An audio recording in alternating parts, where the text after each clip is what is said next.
primeira coisa, antes de nós falarmos sobre os elos e as juntas, é que existe um conceito na robótica importante, que são os graus de liberdade.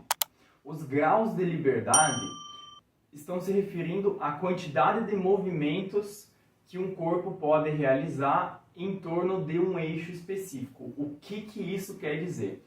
Existem 3 dimensões no espaço, e os graus de liberdade eles estão relacionados a quais movimentos uma determinada parte do robô poderá fazer ao longo de um desses eixos. Então é comum a gente visualizar assim, ó.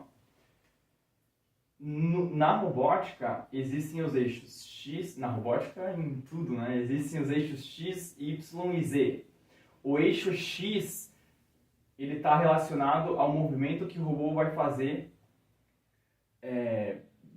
nessa direção aqui, ó. Então, se a gente apontar, né, para o sentido da mão, ó, ele vai fazer esse movimento aqui, ó. No eixo Y está relacionado a esse movimento, o eixo Y. E o eixo Z está relacionado a esse movimento. Então, essas são as 3, isso que simboliza os 3 eixos na robótica, o X, Y e Z. Então, os graus de liberdade, ele está relacionado a quais movimentos uma determinada parte do robô pode fazer ao longo de um desses eixos. Então, se eu pegar o eixo X, por exemplo, o robô ele pode ter um movimento de translação ao longo do eixo X, que é esse movimento aqui, ó, e pode ter um movimento de rotação também, que é um movimento que vai girar ao longo do eixo X. Então, o eixo X vai ficar parado e os outros 2 eixos vão girar. É como se tivesse o eixo X como referência. E, no final das contas, os graus de liberdade de um braço robótico são a soma dos graus de liberdade individuais de cada junta, que é o que a gente vai falar agora. Os robôs industriais, é comum a gente ver ali 6 graus de liberdade. Até alguns mais sofisticados com 7 graus de liberdade. Existem robôs com mais, mas é nessa média, 6, 7 graus de liberdade. Então isso significa que esses 6 graus de liberdade de todo um braço robótico está relacionado à soma dos graus de liberdade individuais de cada junta do robô. O que é a junta? A junta a gente pode entender como uma articulação, pensando no braço humano. O braço humano, ele tem aqui o ombro, ele tem o cotovelo e o pulso. São as 3 juntas, digamos, do braço humano. Quais são os graus de liberdade? O ombro, ele tem 3 graus de liberdade. Essa parte aqui, eu consigo mover ele tanto no eixo X, no eixo Y e no eixo Z. Eu consigo fazer todos os movimentos possíveis. Então, ao longo dos 3 eixos. Então, o ombro tem 3 graus de liberdade. Agora, o cotovelo eu só consigo mover ele ao longo de um eixo. No caso, seria o eixo Y.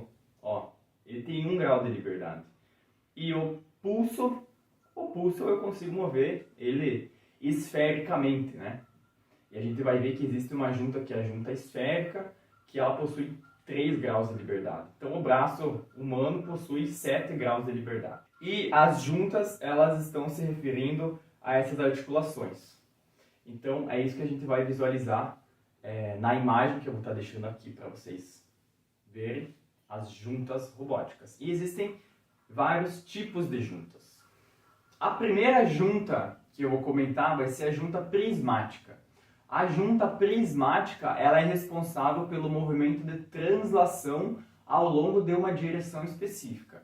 Então, a direção, vamos entender como a inclinação. Se a gente pensar num vetor, na matemática, um vetor ele possui um módulo, uma direção e um sentido. A direção está relacionada à inclinação desse vetor. Então, se ela vai fazer um movimento de translação numa direção específica, vamos supor que a direção seja essa, que está relacionada a essa inclinação. O sentido está apontando para cá. E o módulo é esse comprimento aqui. Então a junta prismática ela vai fazer um movimento de translação ao longo de uma direção específica. Então ela vai fazer esse movimento. Beleza? E uma junta prismática, ela possui um único grau de liberdade. Tá colocando aqui imagens e vídeos de uma junta prismática funcionando. Beleza? O próximo tipo de junta vai ser a junta de rotação, ou também chamada de juntas rotativas. As juntas rotativas são responsáveis pela rotação de uma parte do robô ao longo de um eixo.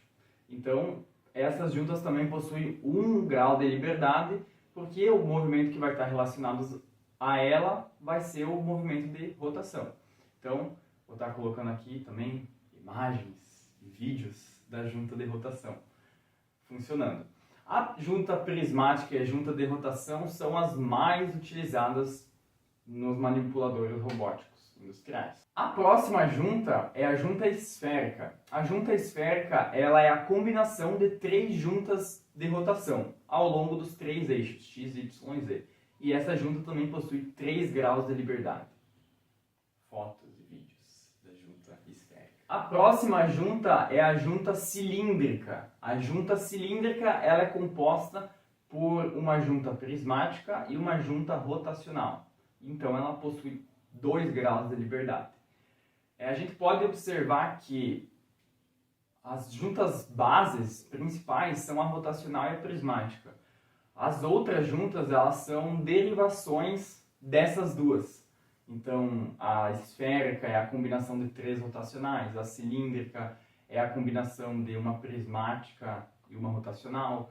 A gente vai ver também que vai ter a junta planar, que também é uma outra combinação dessas duas juntas bases, que são a rotacional e a prismática. E também tem a junta planar. A junta planar, ela é a combinação de 2 juntas prismáticas. Então, ao invés dela fazer a translação ao longo de uma direção específica, ela vai ter 2 direções para fazer essa translação. Existe outra junta também, que é a junta parafuso. A junta parafuso, ela possui uma característica semelhante à da junta prismática, porém o movimento é ao longo do eixo central, que se dá pelo movimento do parafuso. Então essa é a junta parafuso. E nas juntas rotacionais, dependendo dos elos de entrada e de saída, a gente pode ter algumas configurações dessas juntas. O que seria elo de entrada e elo de saída? Pensando, por exemplo, nessa junta que é o meu cotovelo, eu tenho o braço que é um elo de entrada e o antebraço que é um elo de saída, que é o que está passando, que está chegando na junta e está saindo da junta. De acordo com algumas configurações desses elos, a gente vai ter tipos específicos de juntas rotacionais. Na junta rotacional tipo T, os elos de entrada e saída, eles têm a mesma direção do eixo de rotação da junta. Por isso que se chama junta rotacional tipo T. Na junta rotacional do tipo L, os elos de entrada e de saída, eles fazem um ângulo de 90 graus entre eles, ou seja, eles estão perpendiculares. E aí a gente tem uma junta rotacional do tipo L.